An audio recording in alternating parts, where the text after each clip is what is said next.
expectation now in the stadium as the sprinters are getting ready for their final in 10 minutes. There's the camera in lane number 8. Not the most favoured lane, many people think, but on some occasions, depending on the stadium in which you're running, it can be one of the most sheltered. It depends on the wind. But Alan Wells won the Olympic title from that draw, when you may remember in that memorable night, he beat Silvio Leonard, who was drawn in lane number 1 on the other side of the track. There's Carl Lewis. Carl Lewis is drawn in lane number 6. And perhaps the bad news for Christie is that Ben Johnson and Carl Lewis are drawn alongside each other. Incidentally, it's a random draw for the finals. There's no question of the times in which you qualify in. It's a random draw. But it's, well, a little unfortunate for Christie that Johnson and Lewis have been drawn together. But looking on the other side, well, they may tie up and fight each other. Just what I was going to say, David. I would just wonder, let them have their own battle, and Linford Christie. The other thing about lane 8, this is where Carl Lewis had his fast run on this very track. And he might well prefer to be out on his own. Let the battle develop between these two, and I'm sure it's going to be a battle of Muhammad Ali proportions. I'm sure they're going to be eyeing one another before they ever get involved.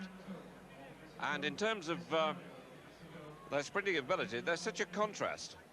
Ben Johnson, explosive off the start, possibly, and he says he's not any longer, suspect over the last 20 metres.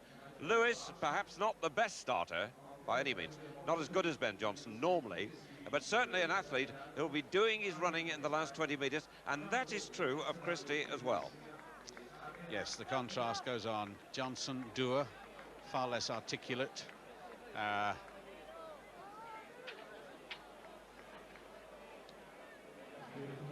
Rough and tough, one would say. Carl Lewis, a little arrogant, smooth, stylish, and certainly articulate.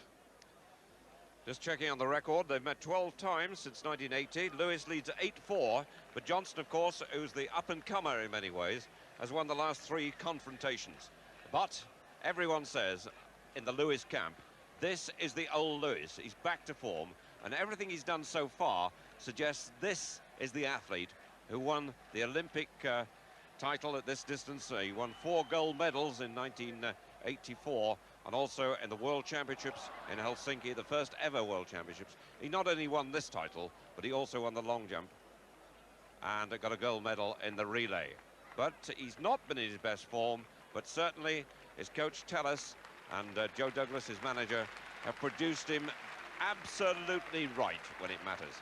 Linford Christie, well, he is breaking through. For him now, it's a venture into the unknown.